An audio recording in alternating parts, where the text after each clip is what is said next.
Hi friends, welcome back. Today we are discussing on a topic that will come under the seventh semester industrial pharmacy. The topic is SUPAC, that is scale up and post approval changes and what are the guidelines we are carrying out in SUPAC. This is a new topic and this is also important in case of an pharmacists who are working in an industry. So we can go through this new topic. For the preparation of our exam, we want to classify the changes coming under the SUPAC and we want to mention the table describing each SUPAC. So let's start. So in this discussion, we are discussing about what is for this SUPAC. That is, we can find out the changes may carrying out during the process, method, machine, and system. So, in a good manufacturing practice or GMP, we are trying to controlling the changes that is carrying out in the process, method, machine, and system. Sometimes we know we need to change the information given to the FDA in approved application. That is, what are the changes we made for the machine or what are the changes we made in the process. Such things we want to give in written part to the FDA for approval. This changes done after the FDA approval is called as the post-approval changes. That is, after the approval only we are give into the application. So, what is SUPAC?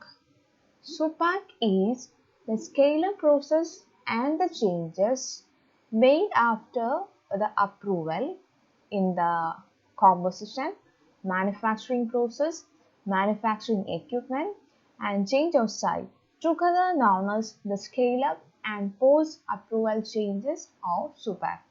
So it's simply the changes made after the approval in various composition, manufacturing process, equipment, so and so.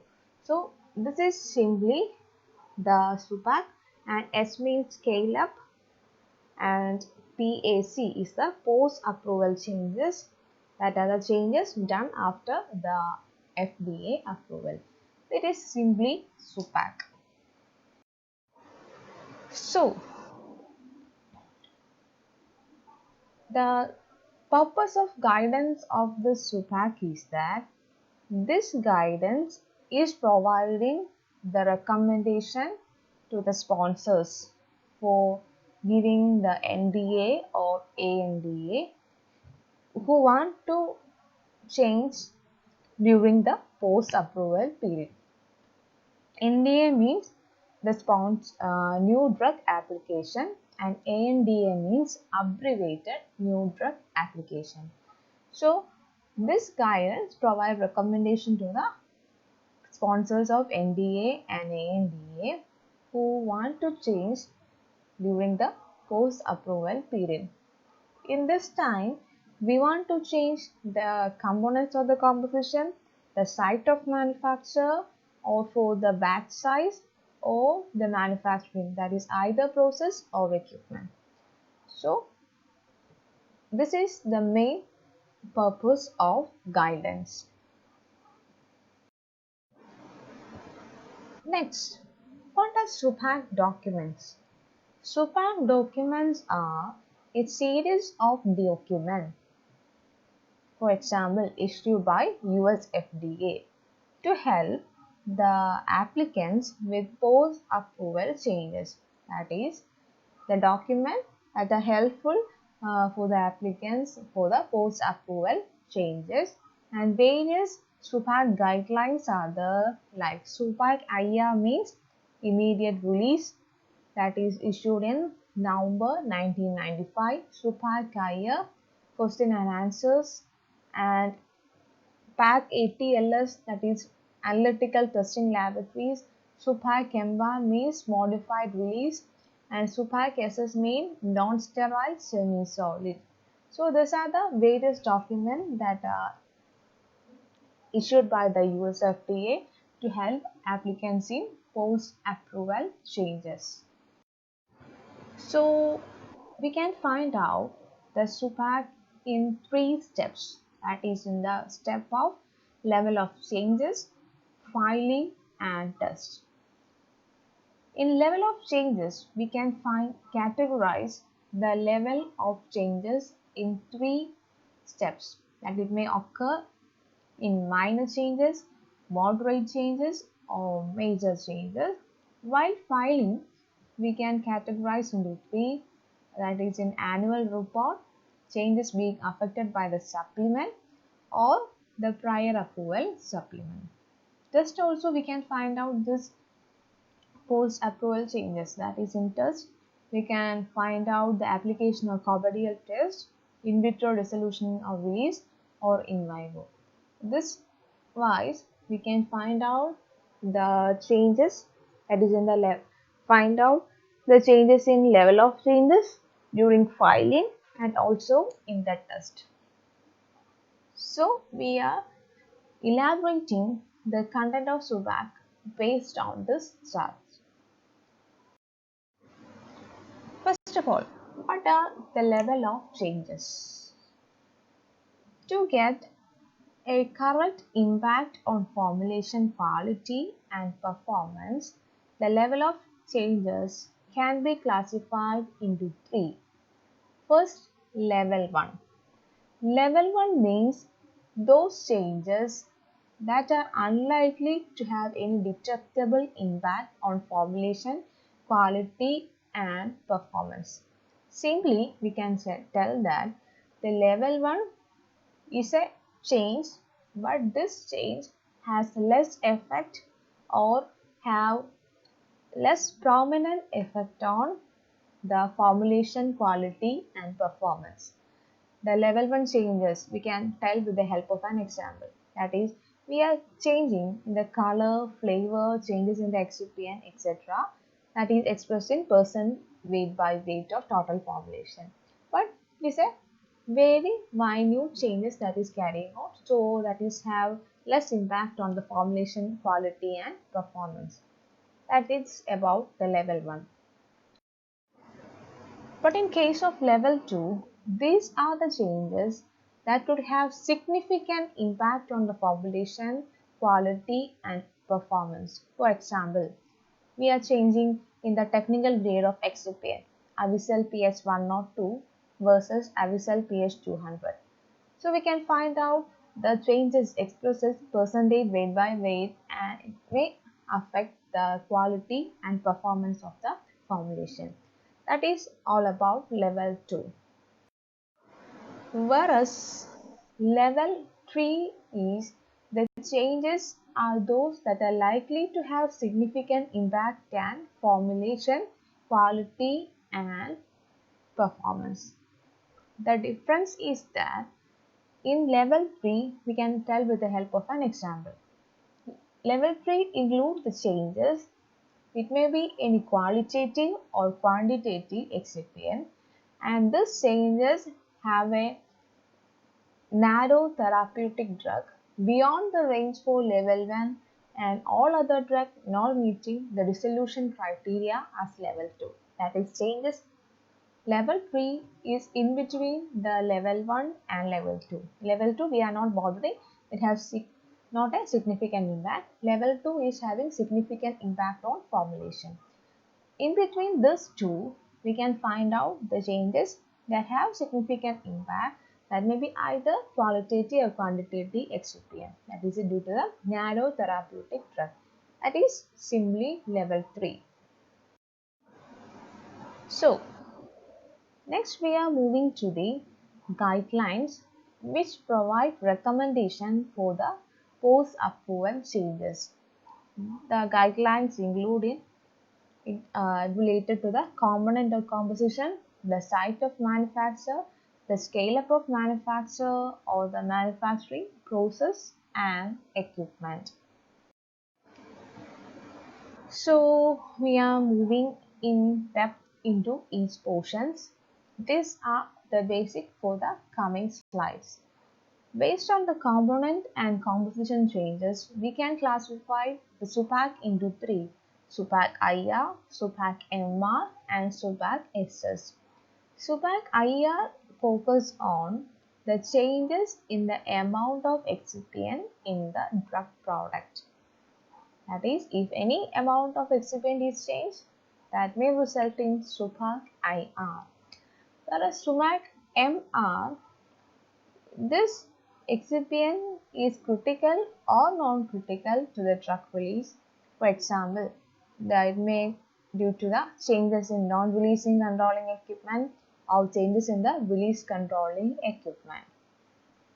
And SUPAC SS deals with the post-approval changes that is carrying out due to the changes in preservative. So, IR deal with the changes in the amount of excipient.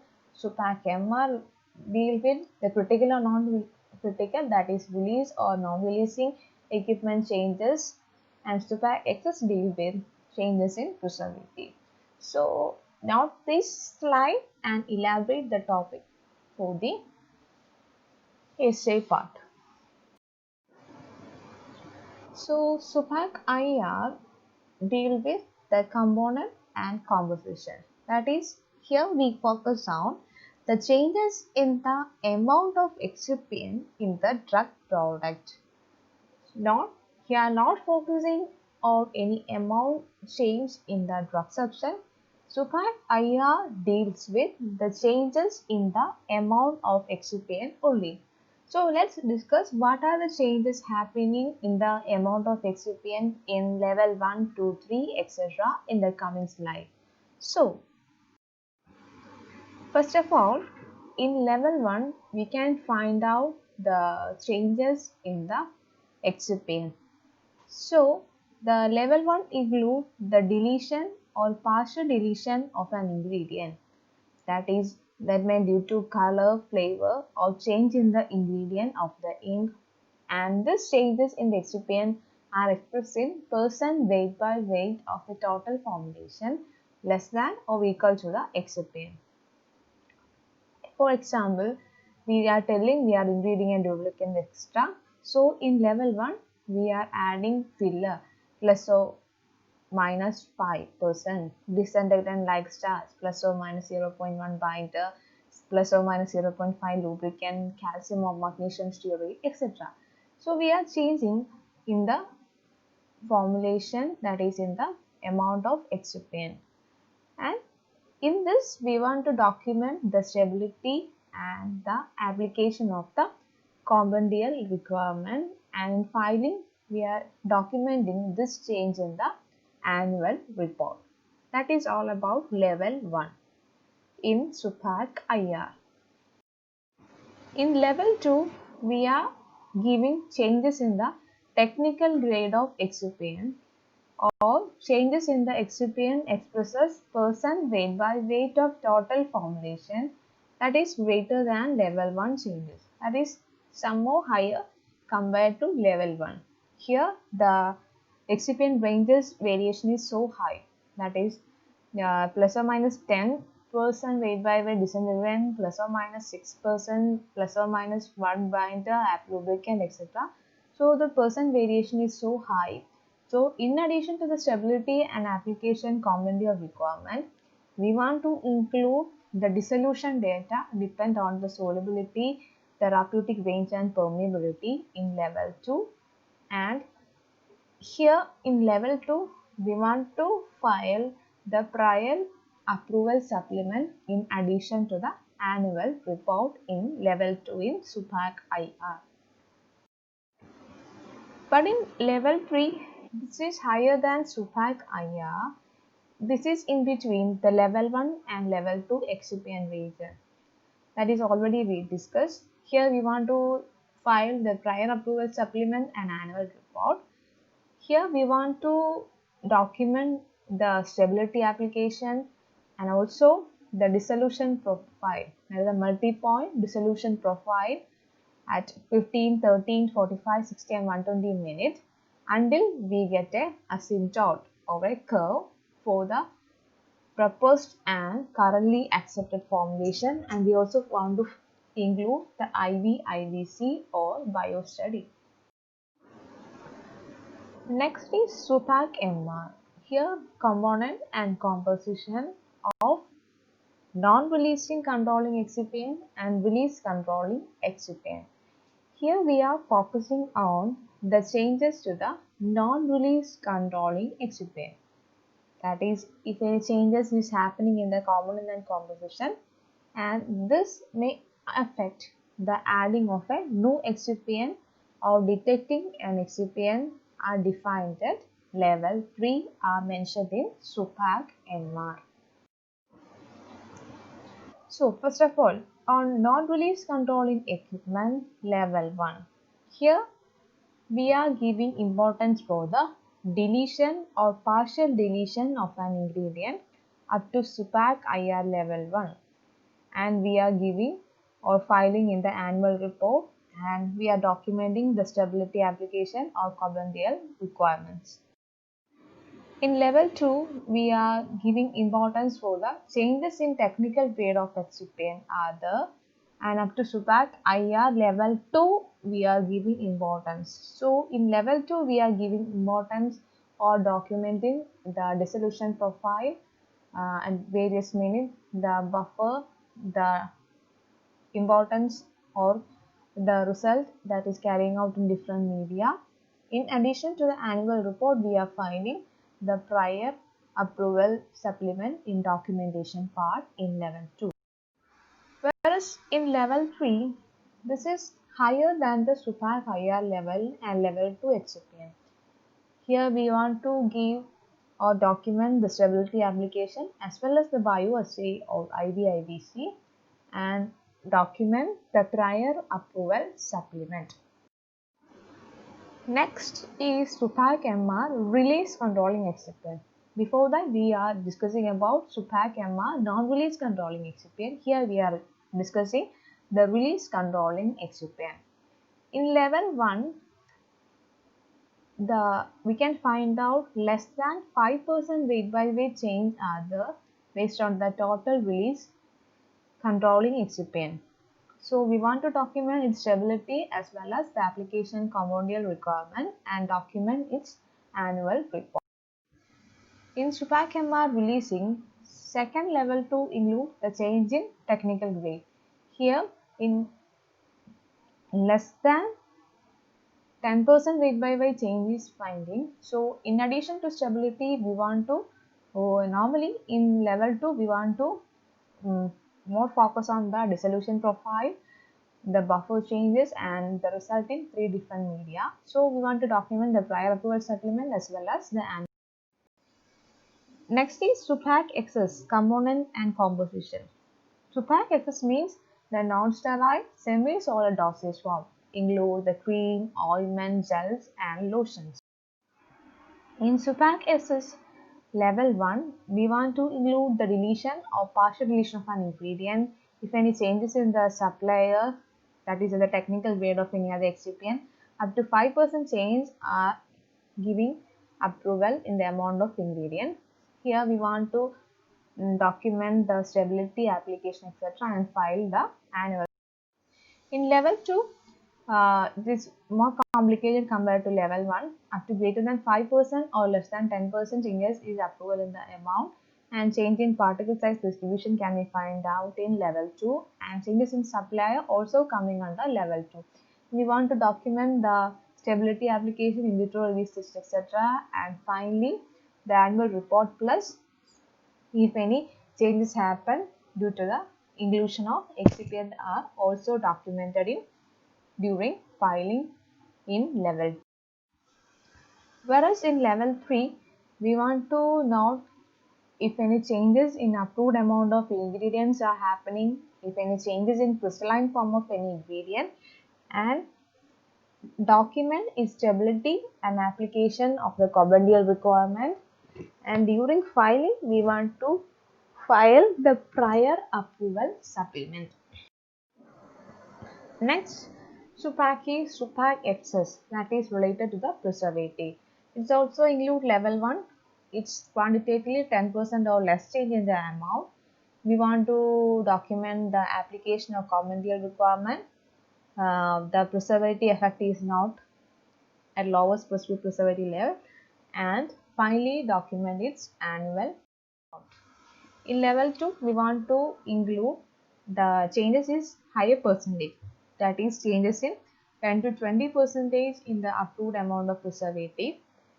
We want to include the application, preservative effectiveness, and in addition to the filing, we want to include the changes being effected, supplement, as well as annual report.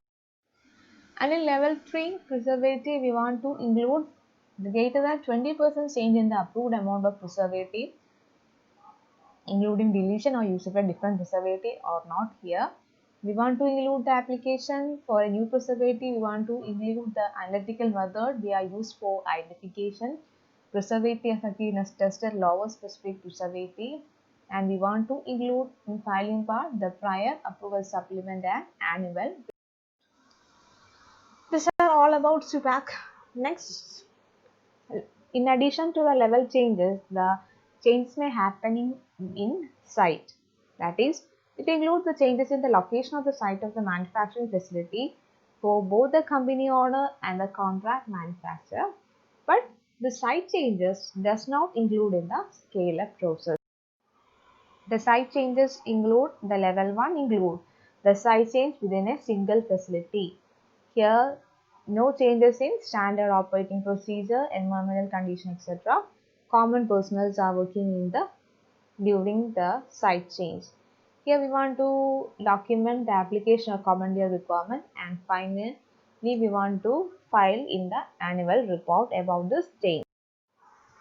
But in the level 2, the site changes include the same continuous campus, common personnel are working, no other changes. But we want to note the updated batch record, the notification of the location of the new site. For example, in case of SUPAC MR, we want to set about the dissolution profile, changes in buffer, etc. because changes may affect the supplement during the site changes. Next scale up happening is batch size change. That is, the changes that may happen in the size of a batch from a pilot batch to a larger production batch. That is, when we are turning from a pilot scale into a large production, changes may happen. The changes is not happening in the standard operating procedure, formulation and manufacturing procedure, but all scale up changes we want to properly validate for the better result. The minimum batch size for the clinical batch, trial batch, at least it includes 1 lakh dosage unit per 100 kg or 10% of a production batch. Whichever is larger, according to we want to use the batch size as minimum. At least 1 lakh dosage unit per 100 kg or 10% of production batch. Likewise, we want to consider the minimum batch size for the productive result. And the batch size changes, level 1 include we want to test document about the application of common deal requirement, the notification of changes and submission of the updated executed batch. Other documentation also included in the level 1 changes. Whereas in level 2, this include the adjustment of the equipment operating condition, that is, if any change happening in the mixing times or operating speed, etc. we want to note in level 2 changes, and other documentation remains same as non-release controlling equipment. And level 3 changes, this category include the changes in the type of process used in the manufacture of the product. For example, if any changes happening in the wet granulation, or we are changing the wet granulation to direct compression of a dry powder, such changes coming under level 3. And other documentation remains same in the non-release controlling excipient.